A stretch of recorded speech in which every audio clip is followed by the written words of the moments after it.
YouTube channel. So to assume nina safari ya siku 2-3 na kuna nguo nahitaji ku-add kwenye wardrobe yangu, katika list ya nguo ambazo nitazibeba na hizo nguo ziwepo.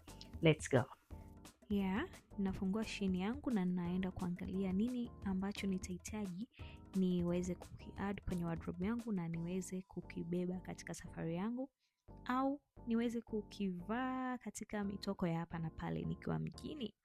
So yeah, kama unavyoona nimeingia kwenye hii Lumarex, moja duka ambalo linapatikana ndani ya Shein, na nimechagua dress hii hapa. Nimeipenda, nimeangalia lakini size yangu hamna. Oh, that's so bad. So naangalia dress nyingine ambayo nitaweza kupata size yangu. Hii hapa nimeipenda, it's so classy. So na nimeona size yangu ipo, nimechagua hapo excess, nimeshuka chini, then ninaenda kubonyeza kwenye add to cart. Basi